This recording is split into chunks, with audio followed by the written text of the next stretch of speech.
Salut les copains, aujourd'hui on se retrouve non pas pour un déménage unboxing de cartes, ça ce sera pour une autre vidéo. Aujourd'hui on est...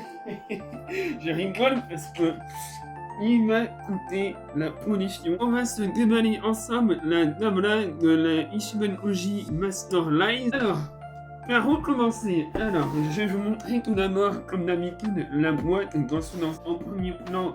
Master Lies, Dragon Ball Z à la licence, Ichiban Koji ici, le Dabla dans toute sa splendeur. On a ici le Dabla en mode terne, ici le Dabla en mode coloré, ici on a le logo qui correspond à la lettre.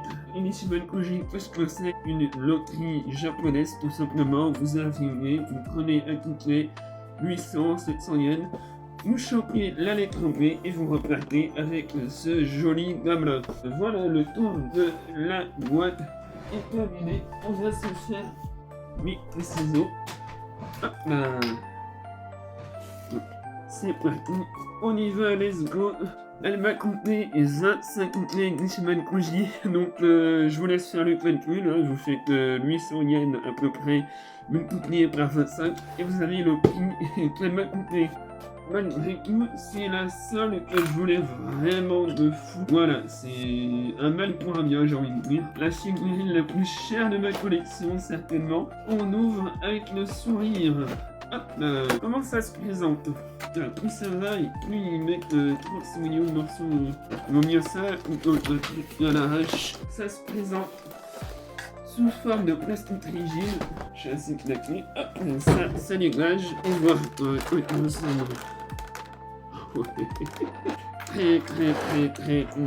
de l'avoir. La figurine se présente en un seul bloc, comme vous pouvez le voir. Socle transparent qui va bien. Oh, c'est pas dans un sachet original. Elle est belle.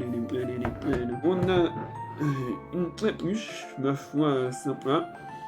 On a les cheveux un peu simplistes, hein, je dois le reconnaître. Ils ont pas trop fait d'efforts à ce niveau-là. D'ailleurs, est-ce qu'il a vraiment les cheveux, dame-là? Faudrait que... J'ai un doute.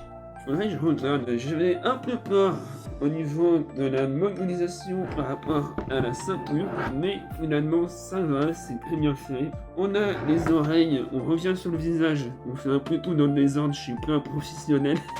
On a un visage, ma foi, fort sympathique, je vous le mets de près comme ça, avec le M qui est un petit peu rasé, j'ai l'impression. On a le sourire démoniaque, le regard sûr de lui, le nez bien fini, les oreilles en pointe, comme dans le manga. J'ai l'impression que c'est plus inspiré du manga cette fois, étonnamment.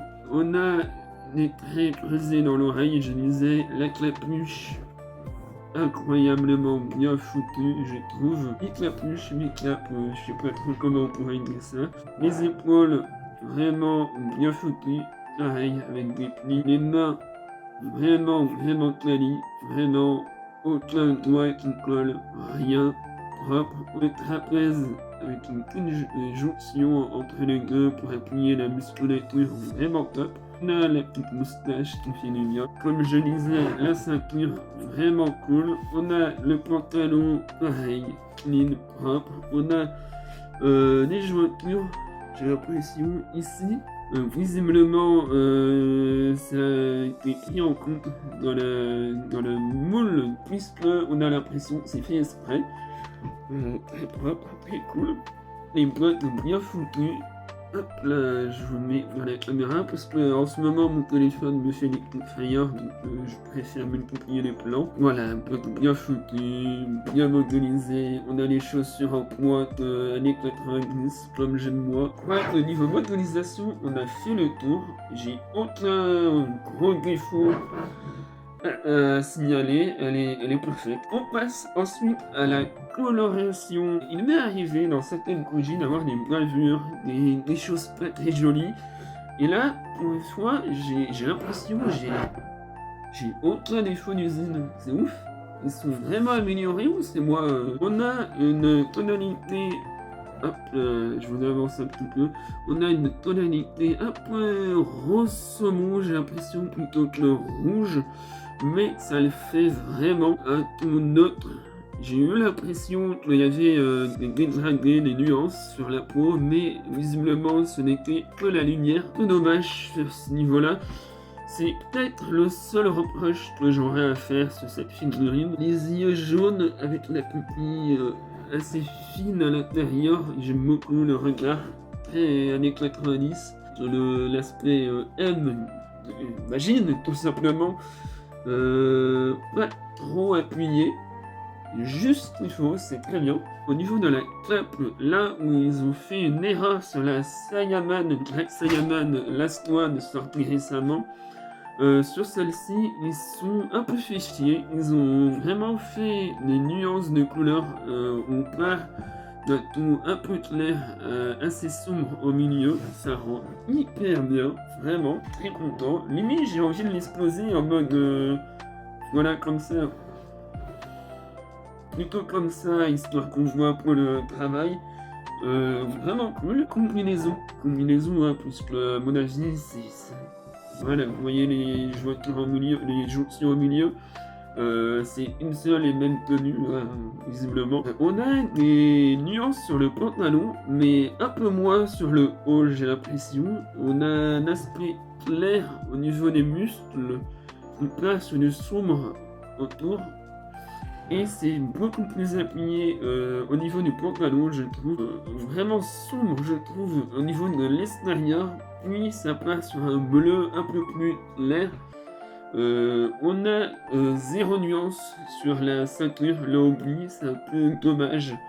C'est le deuxième défaut que j'aurais à signaler sur cette figurine. Mais comme vous la posez, vous êtes comme ça, donc le regard se focus ici, sur cette zone-là, pas forcément là. Donc ça va, c'est pas non plus un défaut incroyable. On a un ton vraiment plat au niveau des bottes. C'est un peu dommage sur ce niveau-là. Mais très bon travail dans l'ensemble. Agréablement surpris. Encore une fois, hein, Bandai s'améliore de jour en jour en termes de Koji. Non, vraiment, c'est très bonne surprise. Il me faut du coup la Gohan sortie avec le Sekishiman Koji. Malheureusement, vous l'aurez compris, je n'ai eu que Namla. Si je vous recommande cette figurine, franchement, oui. Vous avez autre Namla sorti récemment. C'est un travail d'orfèvre vraiment agréable. Namla, quoi, c'est... Maintenant, j'ai presque envie qu'on nous sorte sa version... vous savez, quand il meurt, Namla, il se retrouve dans l'au-delà, comme il était possédé par Majin. Et j'ai presque envie d'avoir sa version fantôme en mode kawaii avec les yeux comme ça qui... Ça serait rigolo de le mettre dans une autre Ishman Koji. Je pense pas que ça arrive, mais bon, on sait jamais, hein, on sait jamais. Il nous faut des choses assez originales maintenant en Bandai. Donc voilà, foncez, vous n'avez pas de dame là, foncez sur celle-ci, et en plus elle est à un prix très raisonnable, hein. Je l'ai vu traîner autour de 6 000 yens, 7 000 yens, faites la conversion en euros, hein. J'ai pas la conversion en net, foncez, c'est vraiment très cool. Voilà, c'est tout pour le démêlage de 2 jours, j'espère que cette vidéo vous aura plu. Si c'est le cas, n'hésite pas à donner ton avis dans les commentaires, tout simplement, à mettre un petit pouce en l'air, et puis surtout à t'abonner. C'est tout pour aujourd'hui, nous on se dit à bientôt pour une prochaine vidéo. Tchuss!